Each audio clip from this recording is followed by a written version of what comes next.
The plant-based diets only improve insulin resistance because they restrict energy, because you just start to have a calorie restriction as you only eat plants. And so that's how it works. If you try to put them on a higher calorie version of it, they won't have any improvement.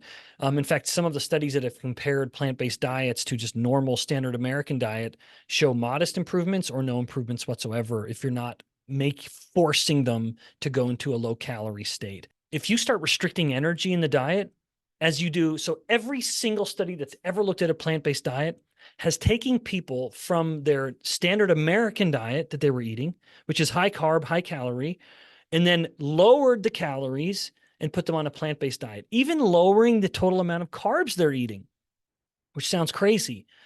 And so any of these studies that look at low-fat plant-based diets, if you actually look at the insulin, it goes down because you're taking them from this high-calorie standard American into the plant-based. You do anything to those people, and they're going to get better, including a plant-based diet. The problem, the more your plant-based diet, the more nutrient deficient you become.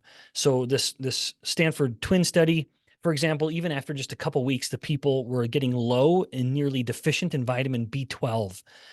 So that's a problem, of course, where B12 is essential throughout the body. Anytime you start depriving the body of energy, insulin comes down. And thus, it's no surprise that the body will become insulin resistant. My counter to that is, how long can you continue to restrict the energy, and how long can you afford to deprive yourself of essential nutrition like heme iron or vitamin B12, for example, or omega-3 fatty acids, the essential ones that you cannot get from plants. So the more, I have very strong feelings about a plant-based diet because I just generally view it as an anti-human view, that the more you try to force humans to only eat plants, the more you are weakening them and even killing them. For example, and ruining the species. If you put men on a low-fat diet, guess what happens to their testosterone? Guess what happens to their sperm production and motility? Down. And the more a woman is deprived of vitamin B12, the more incapable she is of carrying a fetus, carrying a baby full term. So you literally start to kill the human species. And that to me is pretty telling. Allulose is touted as not causing a glucose response, but does it raise insulin? Wonderful question. It does not.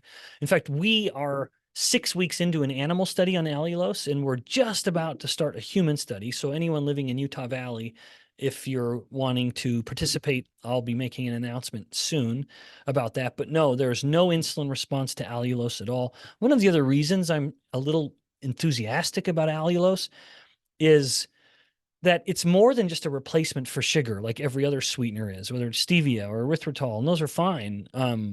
Monk fruit extract, they're all fine in my book, but they just act by replacing sugar. The thing about allulose is it also replaces table sugar as a rare sugar itself, but it increases GLP-1.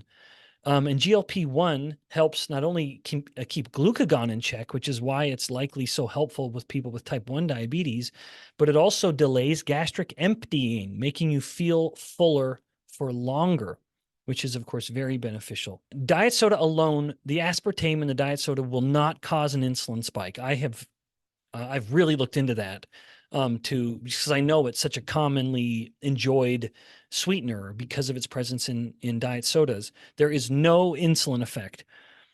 However, there is something that's referred to as the cephalic effect, where you taste something sweet and then the body is expecting the calories from that sweetness. And that's understandable, especially from carbohydrate. It wants a glucose load because in nature, there is nothing that is sweet unless it is a carbohydrate. There's no sweet fats. There's no sweet proteins. It's only carbohydrate. And so the body's expecting a glucose load because of that. And so, but not everyone appears to feel this. So my general sentiment on diet soda is, if you are in your most honest moment capable of enjoying a diet soda and you don't start snacking, you don't have this kind of permissive effect on the back end of it, then it's fine. What do I mean by that? If you're sipping on a diet soda and then you feel, I'm going to get the fries too, and I'm going to get this big hamburger and I'm going to eat the bun, whatever. Because I have the diet soda, or you feel like you need to eat just because it makes you hungry, then it's a problem. And I think you should wean yourself off of diet soda. If you're able to enjoy a diet soda and it stops with the diet soda, and mind you, that's not something that necessarily happens an hour after. It could be that you have the diet soda at noon, and maybe you're getting really snacky and hungry in the evening. Then you need to monitor your consumption more. But again, just to confirm, reiterate, there is no direct effect to the aspartame increasing insulin, which is increasing fat gain. It's a consequential effect in some people if they start to eat more or indulge more after.